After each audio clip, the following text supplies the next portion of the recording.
Boys and girls, I am incredibly honored to be surrounded by these folks, very famous folks, very talented folks that we have a long-standing relationship with. And we're here this evening to celebrate our 50th anniversary. And in all candor, it's very difficult for me to believe that it's been 50 years, but I think somebody said one time, you know, time passes real fast when you're having fun. But I appreciate the fact that this industry has supported Peavy. Peavy has done the best it could to support the industry, including some of these guys here who've been working with us for years and years.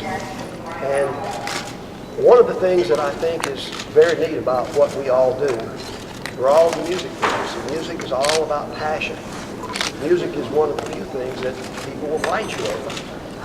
Passion transcends a lot of other things, like money and things like that. Everybody likes to make money, but the fact of the matter, if you do what you do just for the money, but the passion's gone, then a lot of the feeling is gone. The people that are doing what they do just for the money tend not to last, and that's certainly not been my history, because I'm doing what I do because I love music and I love musicians.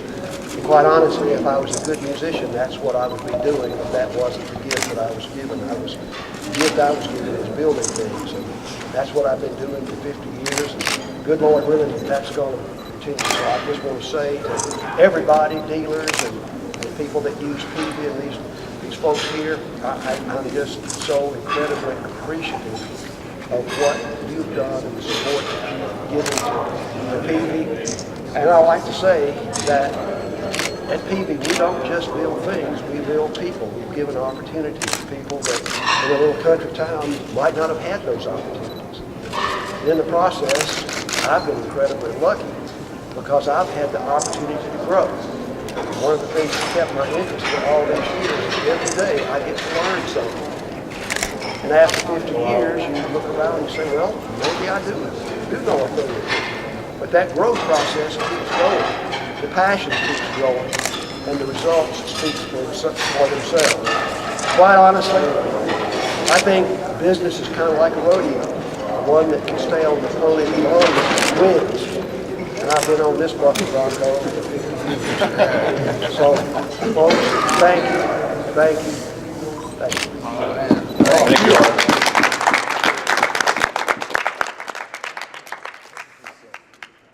All right, we can take questions now, and if you guys can speak a little bit loud so everyone can hear you.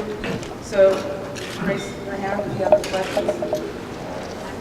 All right, we have a question. There's been so many different ways that all of you have expressed yourselves musically over the years. And I'm just wondering if tonight we're going to see something we haven't seen before. If anybody's got any surprises planned. Well, you know, I understand that there's some people going to get up and say things about me that are not true.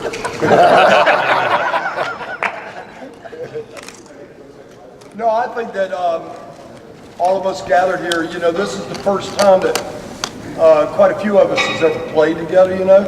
We've played maybe on the same stage with our respective bands, but it's the first time we've ever been able to like join together. And I know that, I don't know what, you know, maybe speak for Gary, but myself, I'm quite honored to be here and share the stage with all this talent and play songs that people I think will recognize, and it'll be a lot of fun. Yeah.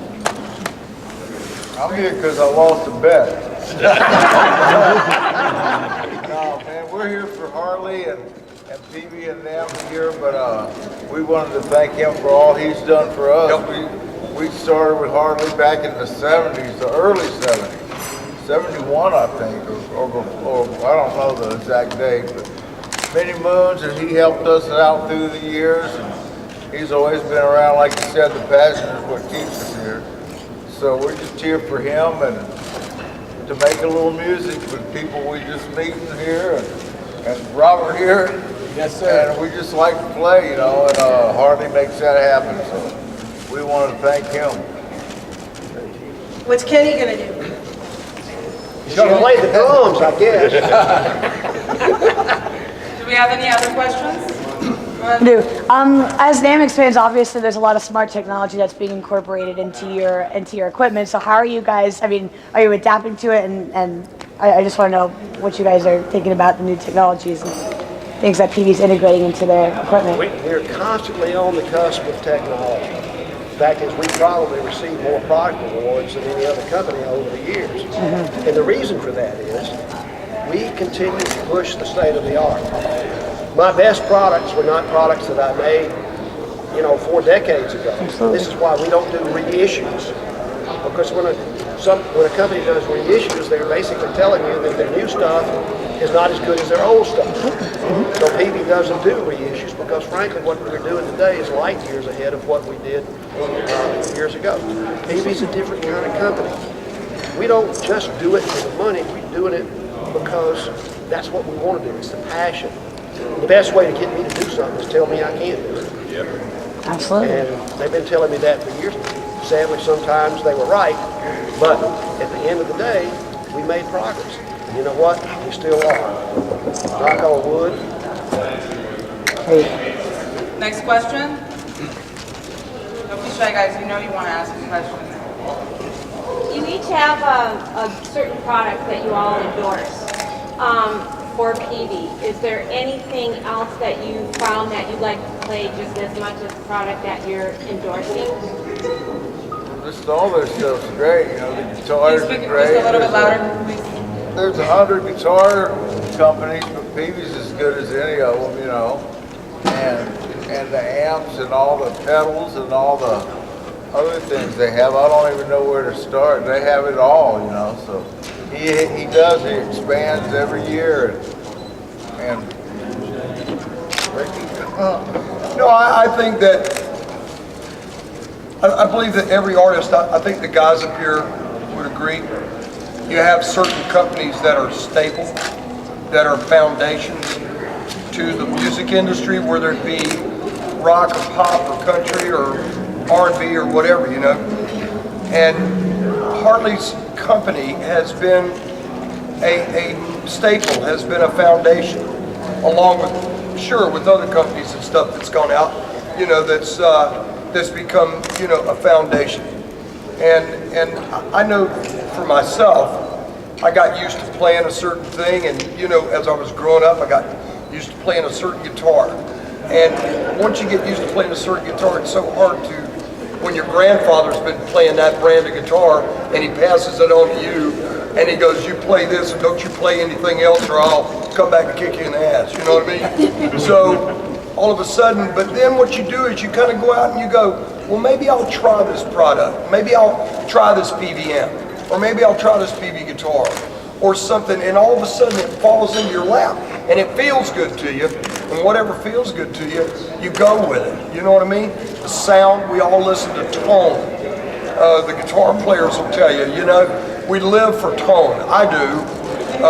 And you become a tone master. This guy sitting next to me right here, this is a serious tone master here. I mean, the guy is incredible. He is. The guys down here at the end. I mean, they're all, with Rudy here, everybody has tested their stuff over a period of time, and they find that tone, that sweet tone that you love to play and carry throughout your career. And he started a company that people could find that tone and live with, But you see, we listen. Because it's not about what I think that they should like. It's about what they like. It doesn't matter. They may not know the technical things and how to work with high voltage and that kind of thing, but the trick is listening.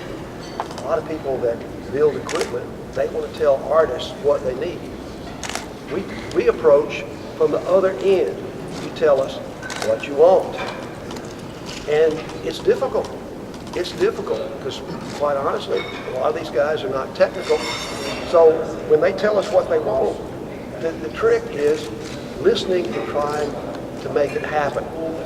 Sadly, no language, as far as I know, is capable of describing a tone. If I tell you I'm coming through the door with a black t-shirt, you kind of know what to expect. But if somebody says, well, you know, I want a nice full low end and a smooth middle and kind of a crisp high, what the hell does that mean? Yeah, that's right. So it's kind of a guessing game and being able to interpret what these guys say. And at the end of the day, this is why Peavey doesn't have a quote, quote, signature tone. Some of our competitors do. That's what they do. You can listen to it on record and say, oh, that's brand X, Y, or Z. We build for the artist. They tell us what they want. It's not what I want, but it's what they want. And you know, I'm not going to buy amplifiers. I've got thousands of them in the warehouse. It's up to them. They are the tone meisters, not me. And that's the difference between Peavey and some of my friendly competitors. And quite honestly, some of them think they know everything. And you know, it's not up to me to judge what is good. It's up to these guys. They tell me what's good, and my job is to try to figure it out and make it happen. So, and that's the challenge. But on the other hand, that's the fun of it. We got one question over here. You know, Given that you've had, trying to find where it says, given that Peavey has established itself in the legacy of music, where do you see Peavey in as far as innovation and future technologies in the music industry? Well, you know, every day new technology comes along. I would have never in a million years ever thought that we would have 2,000 different products. And it's very difficult to do that. When we decided to get in the guitar business, we didn't want to get in the guitar business like everybody else. We did it a different way. We were the first people back in the 70s to use computer-controlled machines to make guitars. Everybody said I was crazy. But today, that's where everybody's doing it. If you're making guitars, you're using computer-controlled equipment. We did it in the mid-70s. In 1993, we introduced the world's first digital audio networking system. Everybody thought I was crazy. They said, we'll never trust a computer in our audio designs, but you know what? You'd be hard-pressed to go to a theme park or any place else. Am I early? Hey, ladies and gentlemen, you're late, so you have we talk about you. Hey. Actually, we've been talking about you for the last half hour. It's a Michael Anthony roast. Sorry, kids. I have to commute in the heavy traffic. We'll pull up a chair and sit down. Can I sit on your lap? Yeah, you can sit right next to me, man, baby. We got a question right there. But anyway, hell, I forgot what I was saying. You talk about technology and being on the cutting edge. But technology is enabling us to do things today that 5 years ago would have been magic. In fact, as we're about to introduce technology that can listen to any amplifier and duplicate it, I'm terrifically excited about that. And you know what? A lot of guitar players especially get mad at me when I tell them there's no magic. It's like telling a kid there's no Santa Claus. Magic is what you don't understand. But if you spend 50 years studying something, then you understand a hell of a lot more than people that come up. See, there is nobody that has any magic. Technology is not magic, it's technology. If you don't understand the technology, then it looks like magic, but the reality is it's not. So there is no magic.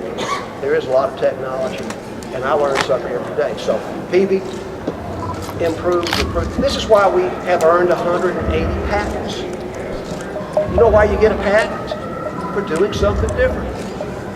The music industry has a lot of people that are doing the same thing. You go out in the NAMM show floor and you'll see thousands of companies making variations of the same tired old theme. Not Peavey. We want to do it a better way. When I started the company 50 years ago, I wanted to be the best. By definition, you can't be the best unless you're different, right? And we are. Passion is there, technology's there. The awards for technical excellence have been there, and I hope that keeps on.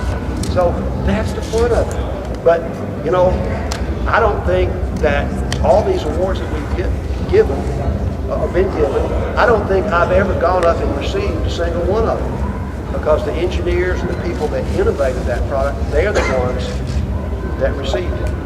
And they should have. because that's the way Peavey does business. All right, we got one right there.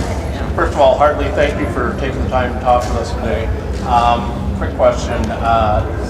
In the last 50 years, what was the single most, the largest accomplishment you can say in your career in the music business was? Well, that's a toughie. I don't know. You know, we've done so many things. We've tried the keyboard business. Making a pedal steel amp. No, Robert, we did make a steel amp. Yeah, Not many people realize how difficult it is to do a proper steel amp. And it's a long story, I won't go into it, but you know, a steel has 10 strings. They have those pedals and they can lay the strings down like a limp noodle. And I got in the steel amp business, I think I told you this, as a challenge. We had a guy that played with Ray Price, and he came in and played my latest and greatest, and it sounded like crap. And he told me so, insulted me, so I spent 2 years researching steel amps, and we found out how to do it. See, every day you learn a lesson. And if you talk to these guys who've been around for a while, they'll tell you the same thing. You know, that's your biggest accomplishment, is that you're listening to everybody and you're improving and you're staying in the game. That's your biggest accomplishment. Well, you know, You haven't, you know. I don't feel the need to be right. What I think doesn't matter. What you think matters. So, listen, you know, the wonderful thing about it is if you will just listen to your customers, they'll tell you. Just do it. That's the challenge. But you know, if you think you're hot stuff and you're smarter than everybody else, then you're going to tell them instead of them telling you. You don't We got one right here. I know Buck Dharma has used your composite acoustic and loves playing it. Has anybody else in the dais used the composite acoustic yet? What are your thoughts? I didn't hear that last part. I know Buck Dharma has used the composite acoustic and loves playing it. Has anybody else in the dais used the composite acoustic yet? What are your thoughts? I haven't. When people play composite acoustic, and let me also tell you, the reason we're making guitars out of graphite is because it's different. You know, wood is a wonderful material. There will always be wooden guitars, but the companies that grow so-called tone woods, they don't want to export that. So, I mean, some companies in our industry have been victimized by a lot of federal regulations. A lot of people know the answer to that, but our guitars, the best guitars that we've been able to build, are made out of graphite fiber. They don't have a truss rod. You know why? They don't need one. And when people play it, they say, wow, I didn't know that a composite guitar could sound this good. It sounds better than wood. Well, everybody knows that sound vibration propagates further the more dense the material. Graphite is much more dense than wood. The top of our guitar is so thin, it's incredible. It's like two business cards put together. And if you built a wooden top that thin and then tune it up, the bridge was ripped off. The reason we do it is because it's different, it's better, granted more expensive, but you know, that's what we're about. We want to make the best products that we know how to make, period. Not the same old stuff that's been around for 30 years, and that's, or 40 years, or 50 years, or 100 years for that matter. We want to do it a better way. So composite acoustics, in my mind, is the future, because there's going to come a time when you're not going to be able to get ebony and rosewood and all these so-called tone woods. So that's why we do what we do. And of course, everybody says, well, you know, it shouldn't be, but you wait and see. Graphite and other materials are going to be what's happening. We got time for about one more question. Don't forget, you guys have an incredible table of talent right here. Louis. Hello everyone, this is Louis from thetonecom.com, and I have a question for the group. I saw a video of Sweet Home Alabama, one of the early video cuts, and on stage was Peavey amps. What advice would you give to, we've all been there, a kid getting their guitar, an amp for the first time? What kind of advice would you give to a child picking out an instrument or amplification for the first time? Wow. I know that I've been asked by people, you know, that are buying their kids, you know, their first guitar or, you know, first instrument, you know, and they ask, you know, what should we start them on as far as lessons? And the first thing out of my mouth always is give them something that, first of all, something that you can afford, like an acoustic guitar, and that they can hold easy and fits their hand, because we know how kids are sometimes. They get frustrated after they've been given lessons and stuff. It just isn't for them. They throw it down and they give it up, and the guitar just sits there. And I know that there's been several parents that have come back to me and said, I'm glad you suggested giving them an acoustic, because had it been, I'd have went out and bought them an expensive, you know, electric guitar and an amp. Maybe they wouldn't have gotten interested in it, you know, as quick. And they went from acoustic guitars. I know that down in Fort Myers, we have a music academy where there's several teachers down there. They teach about 50 kids music, you know, music instruments, whether it be guitar, bass, drums, piano, whatever. And I know that those kids will come in and we give away guitars. And the most guitars that we give away are acoustic guitars. And they go on from that to go on to electrics. And the one advice, that's one advice, if I was given, you know, to somebody, start them off light with something like that and let them graduate up.